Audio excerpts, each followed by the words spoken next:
Having been transferred from a regional branch to the head office, I, a high school graduate, went to greet the female department head, a national university graduate, only to be immediately looked down upon. Places for low-educated and incompetent individuals like you don't exist here. Head back to the countryside promptly. That seat you're occupying is mine from today. Thank you for your service up until now. Huh? After graduating high school, I took the entrance exam and got a job at a local company. There were various reasons for aspiring to join this company, but the main one was its convenient location near my home. Maintaining a good distance from others is one of my strengths. However, the branch I was assigned to is particularly known for its familial atmosphere, making it unnecessary to worry about troublesome interpersonal relationships. The company itself is among the top performers nationwide, with branches across the country. Maintaining the original corporate culture while adapting flexibly to changing times seems to be the secret to this company's long-standing success as a leading enterprise. In this branch, from the top executives to the lower-level employees, there's a shared commitment to the company's overall work ethic. As a result, the colleagues, seniors, and juniors all have good relationships and coordinate well with each other. Thus, work is always done quickly and at a high level. Although I generally get along well with everyone and it's a great company, there's always that one person who I find difficult to deal with, and in this case, it's Lily, who works as the chief manager. She is a subordinate of Travis, a senior executive at the head office, and is among the top candidates for future leadership roles, despite being a woman. She's a bit older than me and has secured her position through sheer talent, outperforming her peers and seniors. Lily is an elite employee who joined a company after graduating from a national university. Aware of her capabilities, she seems to have a competitive nature that overwhelms those around her. Moreover, she's known for her fearless attitude and drive, which have allowed her to ascend a corporate ladder at an unprecedented pace. My discomfort with Lily began shortly after I started working here. When I first joined the company, the entire company's anniversary party was scheduled to be held at our branch. This was because, before moving to New York, this location used to be the headquarters. It seems the venue was chosen due to its historical significance as the original founding place of the company. Despite the busy season, we had to juggle our regular duties with the frantic preparations for the party. However, it was extremely problematic that the head office delayed sending the program details and guest list until the last minute, despite our repeated inquiries. We only received a response a week before the party, forcing us all to prepare after hours. On the day of the party, Travis, one of the president's sons, arrived early at the venue, seemingly to make an early greeting. He was accompanied by his subordinates, including Lily, who was not yet a department head at that time. It turns out that the company has a fair amount of nepotism, especially at the head office, where various factions are vying for succession. Travis and his group, being part of one faction, arrived in large numbers and began to chat in the still being prepared venue, hindering our work. We hoped they would leave soon, but our wishes were ignored until the very end.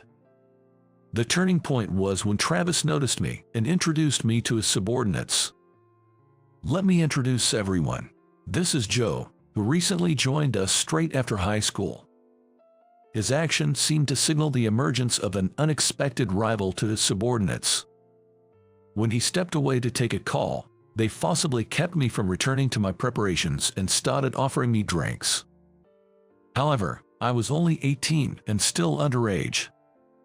Despite my polite refusals, they didn't seem to care. "What? You can't drink the alcohol we offer? You're quite cheeky, aren't you? Hey, bring some snacks over here. Leave that for later." They continued to be a nuisance, starting a drinking party and disrupting the place even though we were still in the middle of preparing.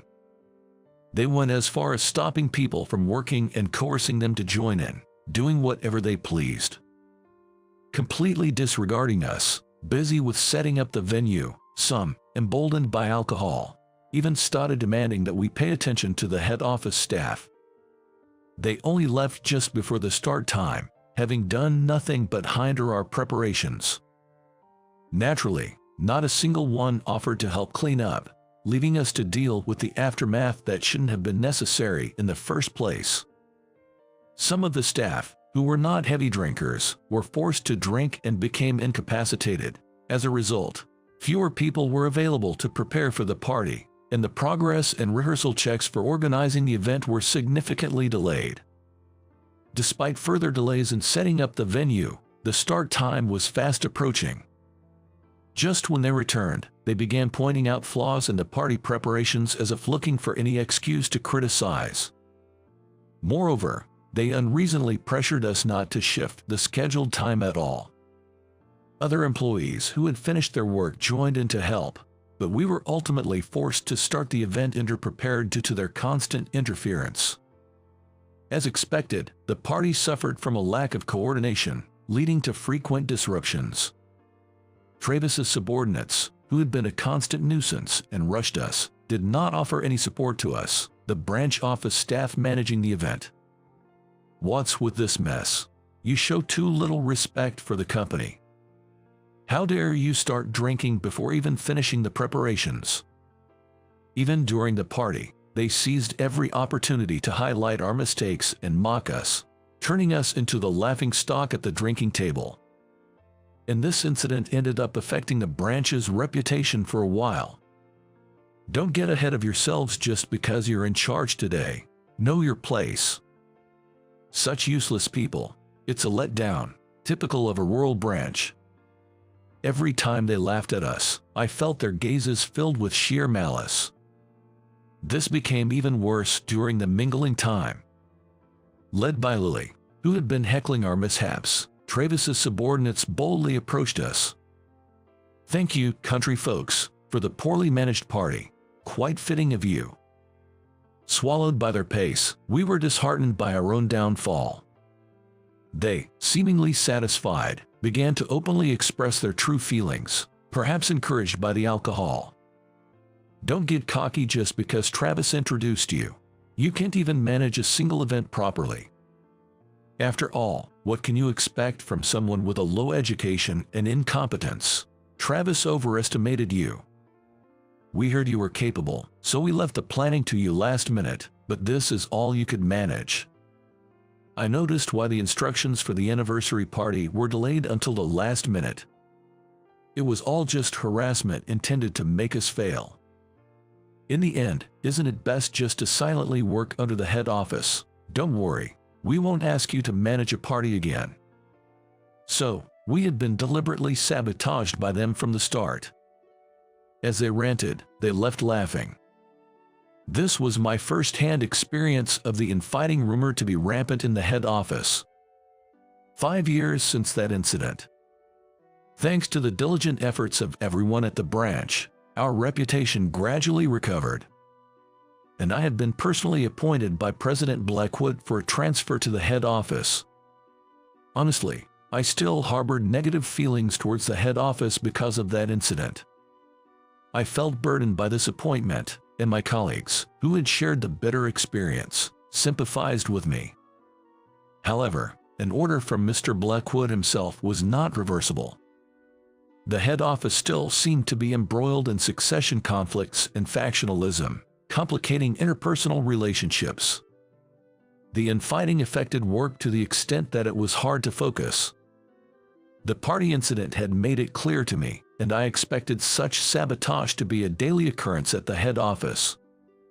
Compared to the head office, our branch was truly a paradise. Pulling myself together, I prepared myself for the inevitable. Eventually, the day came for me to start at the head office, and I began my rounds of greetings, including checking the layout of each department. Over the past 5 years, the situation had changed significantly. Travis had been ousted by his own subordinates and forced to resign. His former subordinates had since aligned themselves with different successors. and Lily was now working under Elijah Great Falls, a branch manager at the head office. When I finally visited Lily's department, where she was now a manager, she gave me a dubious look and immediately started berating me. "I thought I recognized you. You're the low-educated incompetent who messed up at the anniversary party." Despite her continued disdainful attitude, I politely greeted her in front of her subordinates. She continued to look down on me, treating me as a worthless rural bumpkin. "How do you find New York? Why don't you learn how to host a party before you leave? Though I guess that's unnecessary for you now." "I'm here to learn as much as I can," I responded without retaliating, simply deflecting her comments, which seemed to irk her even more. Incapable individuals apparently lacked the brain power to understand sarcasm. She muttered softly, blatantly rejecting me with her words. "Look, I'm busy. Could you please leave? There's no place here for low-educated incompetents like you," she said, looking down on me with unwarranted confidence. Unaware of the turn of events that awaited her, I, however, met her gaze squarely. "That's actually my seat, Lily. Thank you for your service until now." What kind of joke is this?" Lily's face, fitting the phrase like a demon, grew increasingly displeased as she stood up abruptly. "Let me be clear, Lily. I am here under direct orders from Mr. Blackwood," I announced. Pulling the official order from my suit's breast pocket, I placed it before Lily so she could see for herself. "An official order has been issued for you as of today. I have been appointed as your successor." "What did you say?" Lily scrutinized the document closely, disbelief evident in her eyes.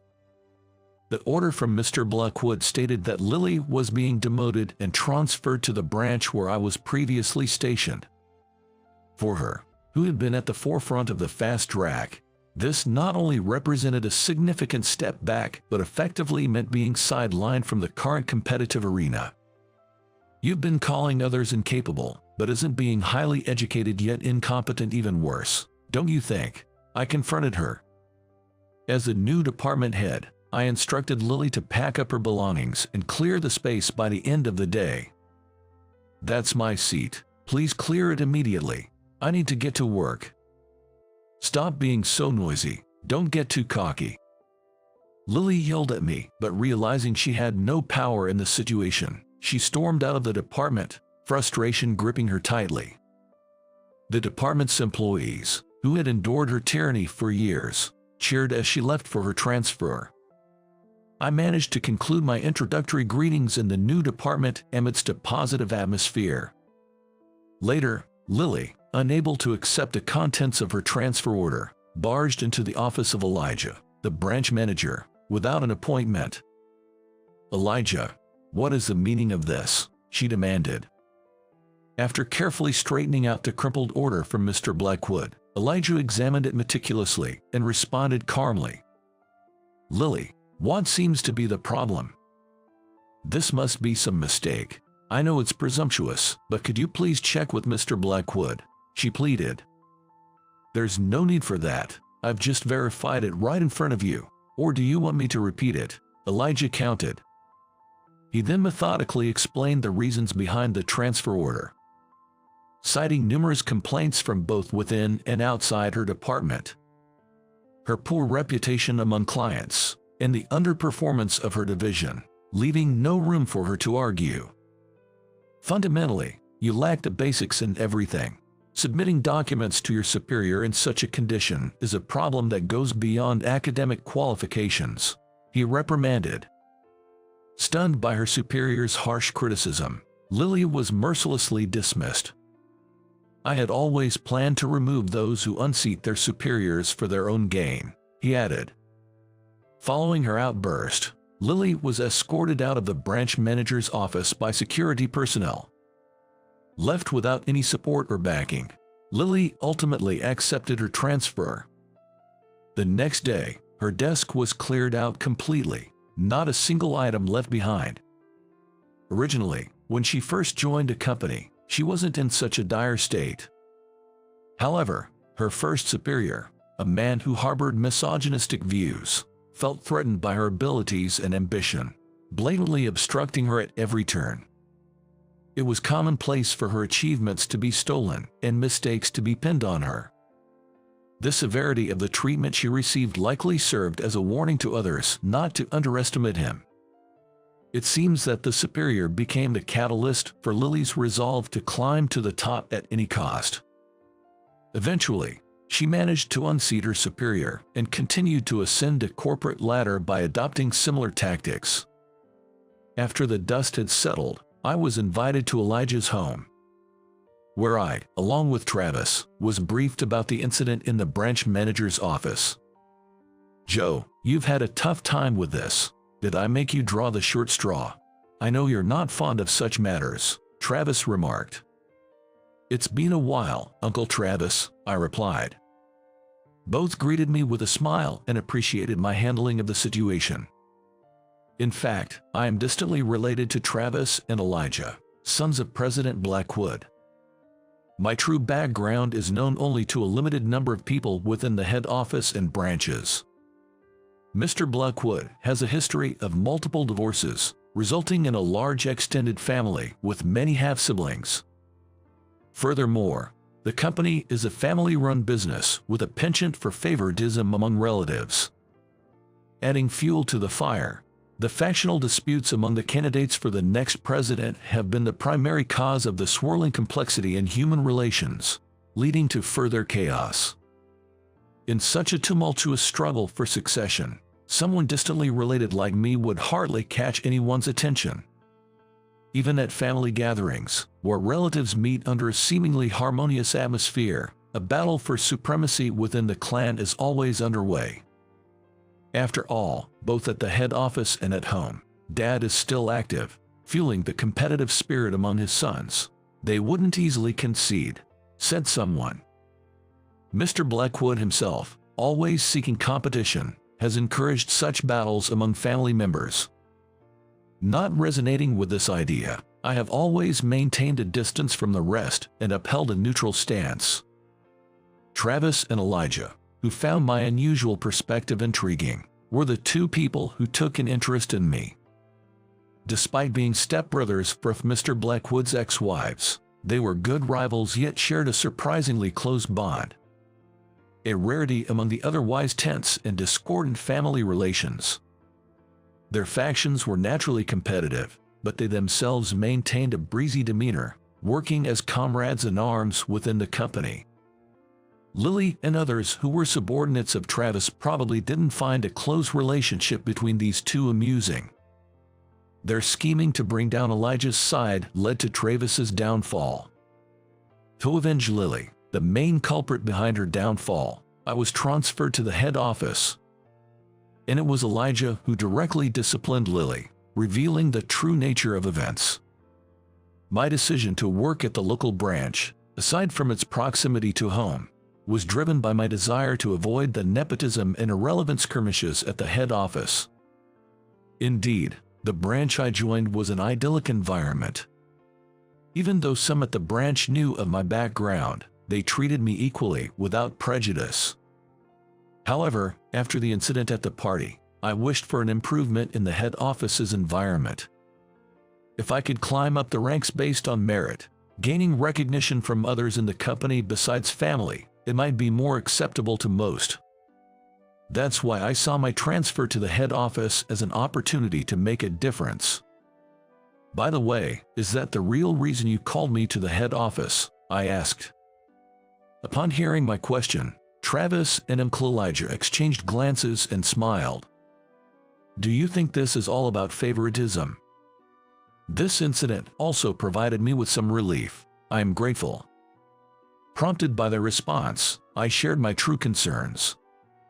"I just hope the pervasive culture at the head office changes. I have no interest in joining factions just to sabotage others' work." Elijah, poised to be the top candidate for the next president, asserted confidently. "The branch you were at might have been ideal, but the head office is different. You'll understand once you work here." Travis, with a calming tone, advised me as if mediating. "Joe, things don't always happen at the timing we desire. he said, as if reminding himself more than me. We can only try to turn the events that befall us into something positive, making the choices we've made the right ones. I felt a tinge of melancholy, sensing what lay ahead at the head office. So, in the end, I'm just going to be used for various schemes, right? I questioned. Elijah didn't confirm or deny my question. Travis, having distanced himself from the conflict after his downfall, quietly nodded and added, "Joe, you might be struggling now, but whether you end up being used or not is entirely up to you." Encouraged to do my best wherever I am, the conversation came to an end. Subsequently, I was assigned to a department under Elijah's faction at the head office.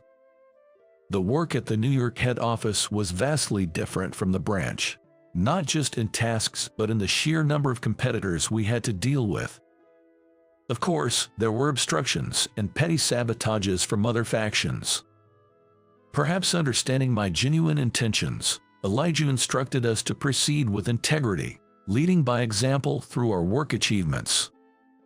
As a result, Elijah gained overwhelming support in the succession battle, and the interferences towards us significantly decreased.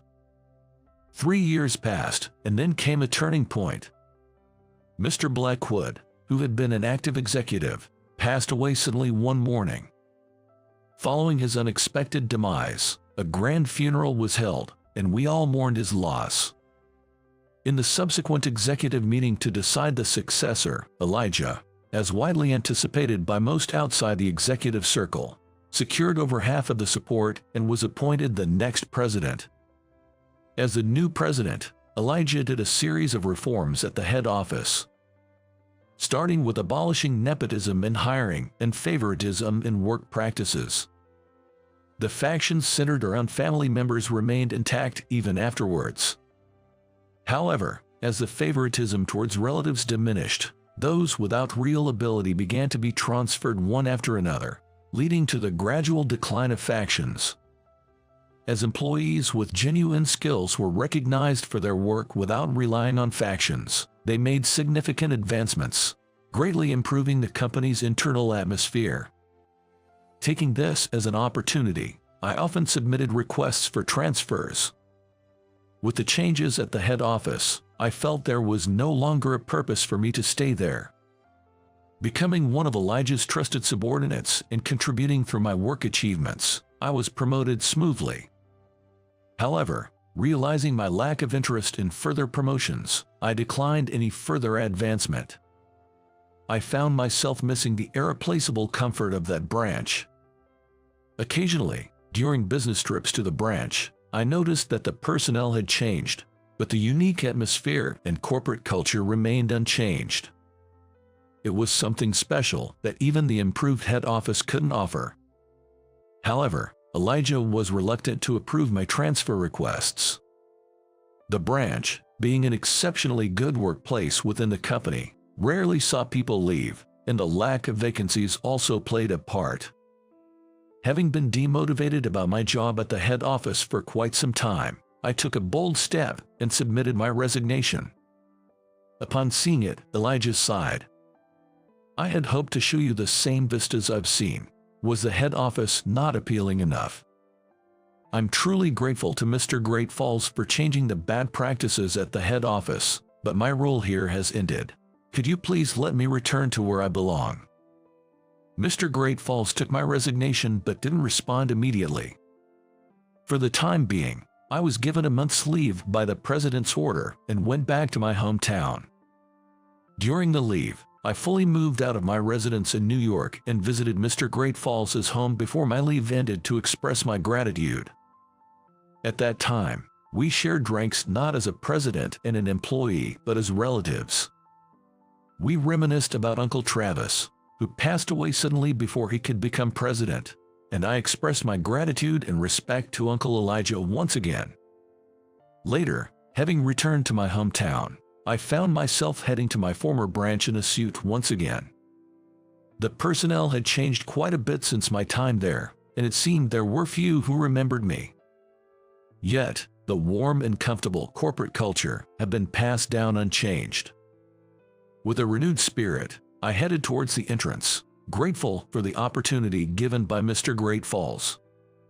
To my surprise, I was greeted by many familiar faces among the welcoming employees. Among them, my eyes caught a particular female employee. Holding a bouquet of flowers to welcome me was Lily, who had been transferred to the branch after I left. She seemed to have undergone a significant change in character since then. Initially, she caused quite a stir in the workplace. But as she adapted to the branch's environment, her ambition faded. The distressful, tense relationships she had at the head office were nowhere to be found here. She shifted towards a life that valued a good balance between work and personal life, transforming into a completely different person. Her previously sharp demeanor softened, yet she retained a strong core, skillfully managing and helping those around her. Now in the secretarial department, her work is highly regarded not just within the company but also by clients. Her change was likely influenced by her marriage to a partner she met and fell in love with at the branch. Mr. Great Falls had concerns about Lily and me being in the same branch, but it was she who insisted on giving me the welcome bouquet. Regardless, seeing her happy and different from her time at the head office brought me relief. Approaching me with a smile, she warmly welcomed me. "Congratulations on your appointment as branch manager, Joe. Dirty old hags need to be sanitized. You don't belong here. Go home." When I was young, my father passed away, leaving my mother to raise me by herself. There's no way she wasn't sad or lonely after Dad's death. Yet, she never once showed any signs of hardship in front of me. She was always smiling. My father-in-law called my kind mother the bottom of the barrel and splashed beer on her. Is it really so great to work for a big company or to be wealthy? I've been taught something far more important than that. So, you are fired as of today. I reached my limit and blurted out the words I had been holding back. My father-in-law is going to regret this for the rest of his life. Because my true identity is. My name is Jack. I have a girlfriend named Lily, and we've been dating for 3 years. Hey, Jack, does anything look off?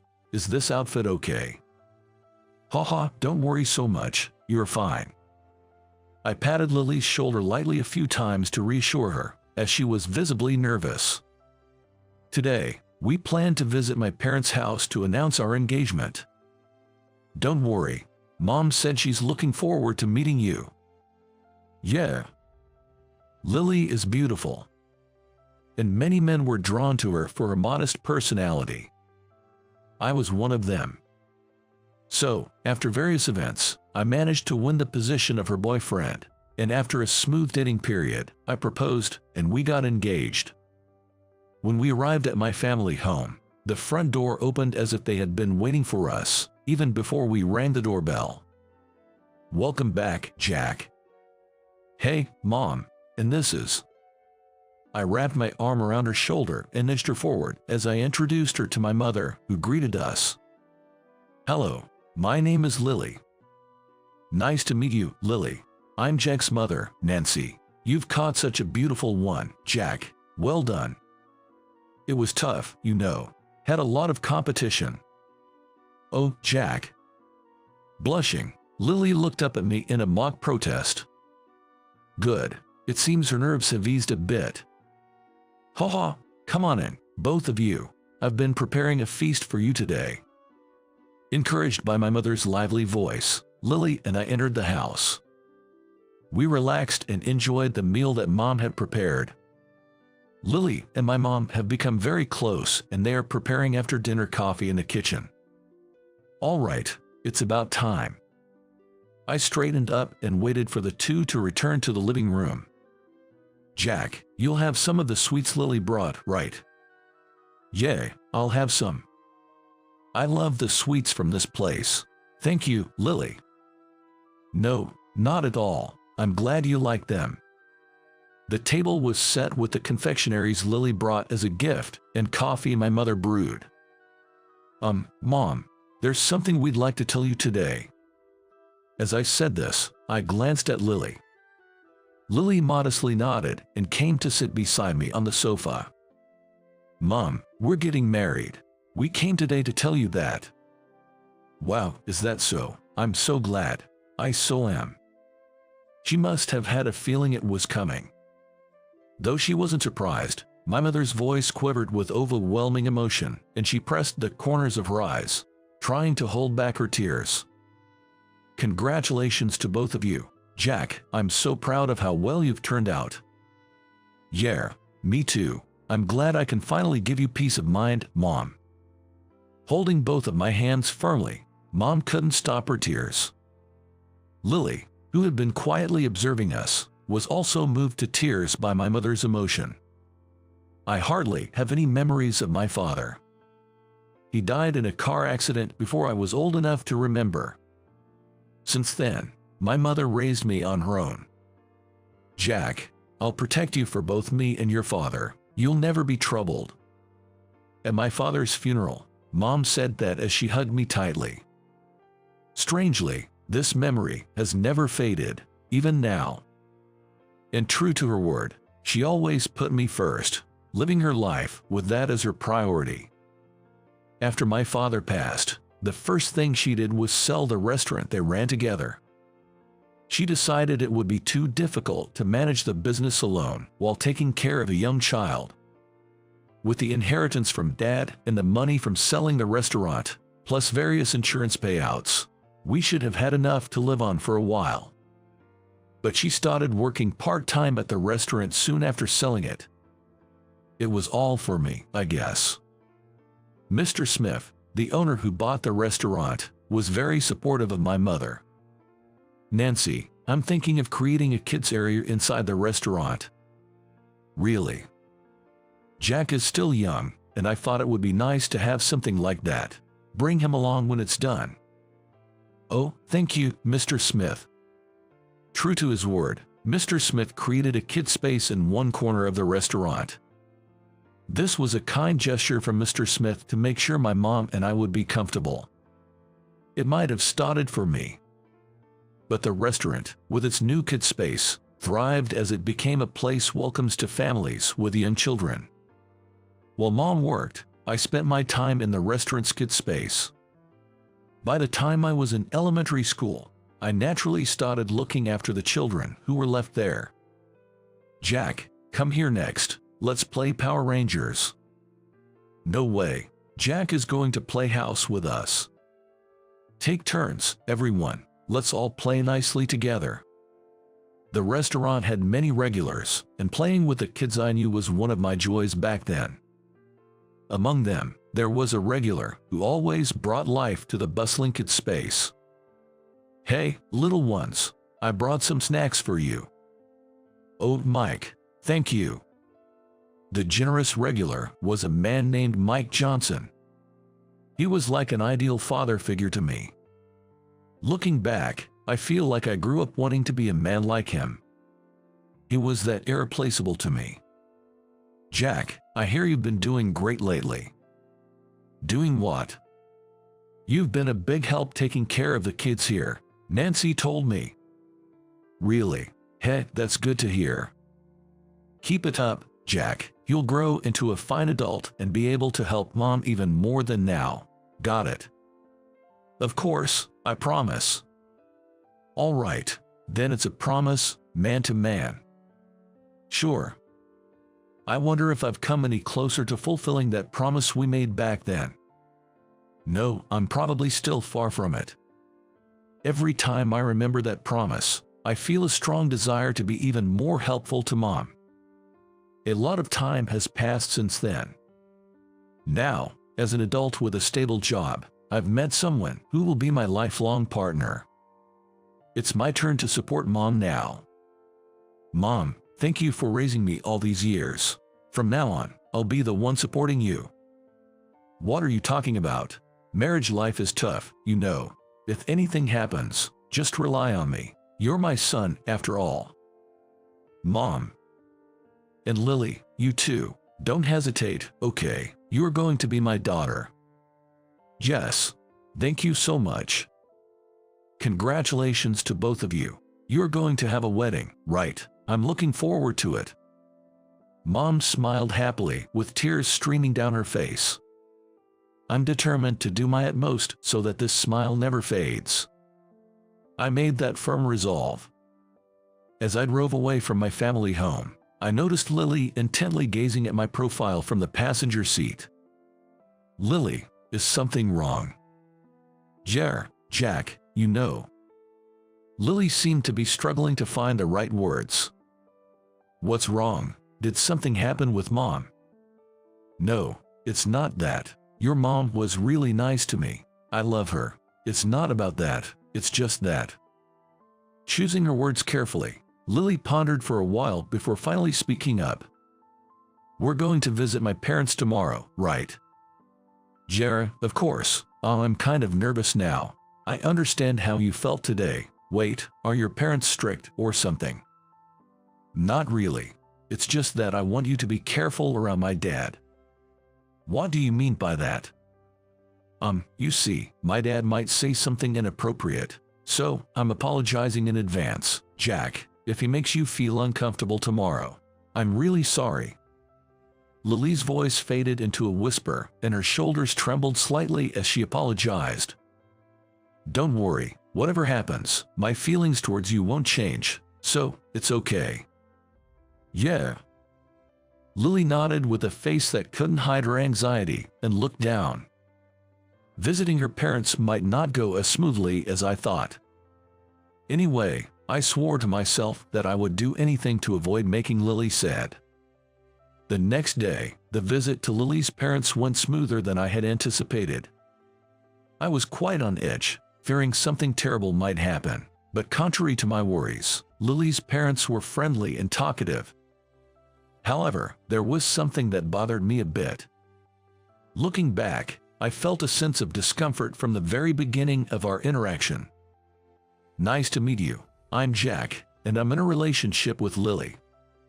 Hey, glad you could make it. I'm Lily's father, Robert. Nice to meet you. So, which university did you attend? It surely couldn't be the same as mine.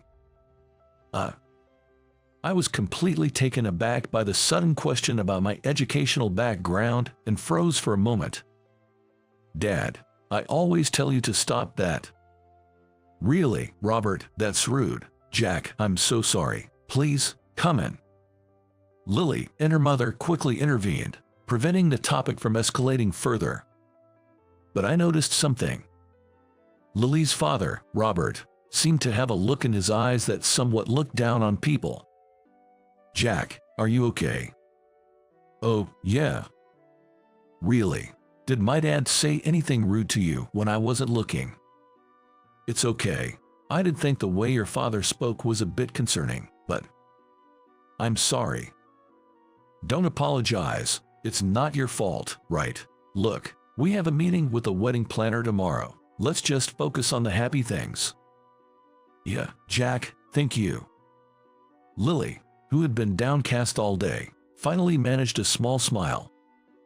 With that, having successfully completed greeting both families, we steadily proceeded with the wedding preparations.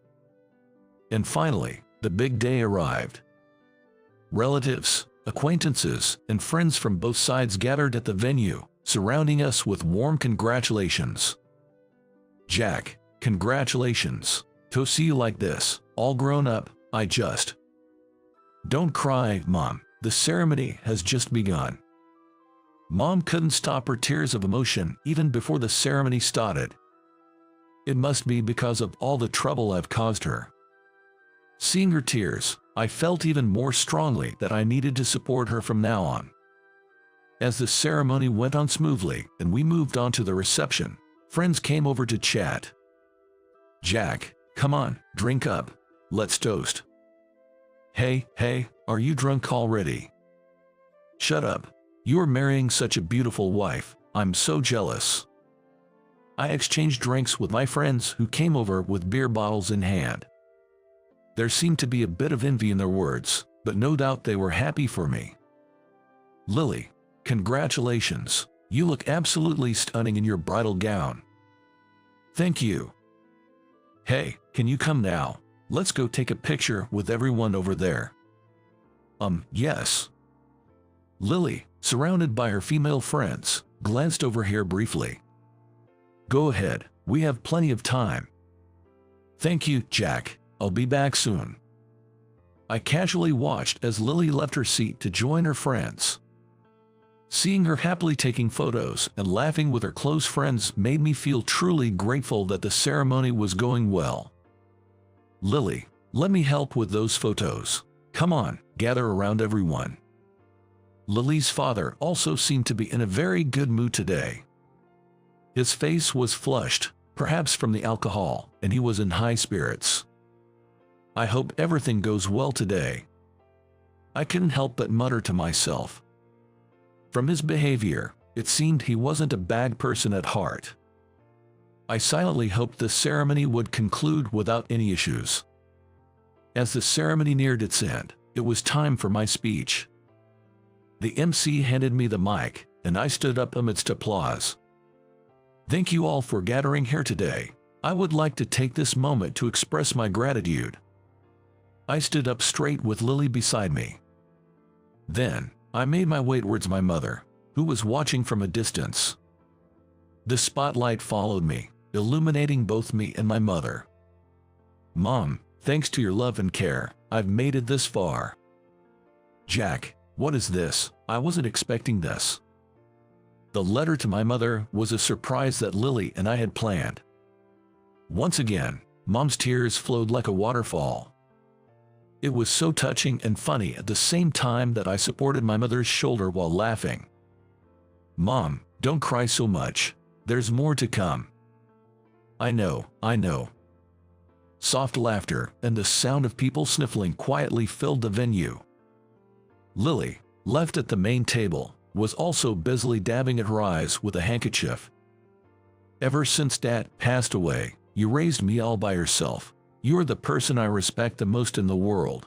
Thank you, truly, for everything up till now. From here on, it's my turn to support you. Please look forward to me returning the favor. Your son, Jack. After finishing the letter, I gently hugged Mom. Thanks, Mom. Jack, you've really grown up to be such a fine person. The venue was filled with applause, enveloped in a warm atmosphere. When did she become so small? Holding my crying mom, that's what I deeply felt. My speech had just ended, and the venue was wrapped in a congenial atmosphere, when suddenly, ahem, ladies and gentlemen, there's something I'd like to say as well. Unexpectedly, Robert stood up to speak. Lily, did you know about this? No, nothing at all. Should we stop him? Dad seems drunk, and who knows what he might say. No, let's not stir the unnecessary pot. It was a celebration, and I couldn't imagine he'd do anything drastic in front of so many people. While checking with the MC, I handed the mic over to Robert. At that moment, I had no way of knowing it would turn out to be the worst decision. Standing upright, Robert smiled to the guests before starting his speech. Thank you all for gathering here today for my daughter Lily's sake. Dad, it's not just for me. It's okay, Lily, I don't mind. His way of speaking as if I didn't exist was still somewhat tolerable. While calming an unusually indignant Lily, I watched Robert's speech unfold. In our family, we've always produced excellent individuals, not just my daughter Lily, but myself as well, and of course, all the relatives gathered here today. The atmosphere started to feel uneasy. Robert's speech turned into an endless boast about himself, changing the mood in the room. Yes, we are elites, but what about the groom's mother, a single mother working part-time in a restaurant? The venue's atmosphere grew tense. Dad, how could you say that? I can't believe it. Jack, I'm so sorry. Oh, what should I say to your mother? I'll go to the MC right now and get the mic. As Lily frantically tried to intervene, Robert brusquely moved towards my mother. What? People like you are a nuisance to society and a burden to our daughter. Please stay away from us from now on." In that moment, Robert uncaringly splashed his beer onto my mother's face. Gasps and screams filled the venue. "What are you doing? Don't you get it? People like you are filthy and need to be sanitized. You don't belong here, so leave." Time seemed to stand still in the venue. The guests were in shock, and my beer-drenched mother was frozen in disbelief. "Ha ha, how about that? Are you surprised? What are you thinking? Please stop, I beg you." Robert, grinning triumphantly, was desperately being held back by Lily's mother. Oh no, what a disaster. Lily. Supporting Lily, who had collapsed to the ground, I whispered in her ear. "Lily, I'm sorry, I can't hold back any longer." My grip on Lily's shoulder tightened with anger. Lily's hand gently covered mine. "Jack, it's okay. I'm your wife from today. I'm no longer his daughter, so don't hold back." "Lily, I'm sorry." "It's okay, really." As I apologized, Lily shook her head, assuring me with her gesture. I had no more doubts. Leaving Lily behind, I swiftly made my way to Robert. Grabbing his arm, I snatched the mic from him. "What are you doing? How rude to just barge in like that." Ignoring Robert's red-faced protests, I handed the mic back to the MC. "Hey, are you listening? What do you think you're doing barging in like that?" "That's my line. What were you thinking, throwing beer on my mother like that?" I went over to my mom and handed her a handkerchief. "Here, Mom, use this." "Jack, I'm sorry, this happened. I'm sorry for being such a mother." "Mom, it's not your fault, so don't ever apologize again." "Jack." Mom's face was red, trembling, and she was crying.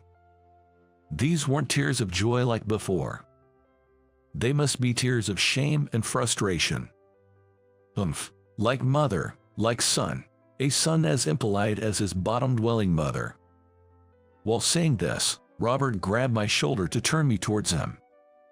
"Hey, you better apologize now if you know what's good for you. If I wanted to, I could even call off your marriage to Lily." "Is that so?" Rage was bubbling up from deep within me. I shrugged off Robert's hand, grabbed him by the collar with all my might, and pulled him close. "Well then, you are fired as of today." "What? I'm fired? What are you on about? You can't do anything like that." "Unfortunately for you, I can." I let go of Robert, took out a business card from my tuxedo pocket, and handed it to him. "Please have a look at this." "This is a business card from our parent company. No way, you can't be."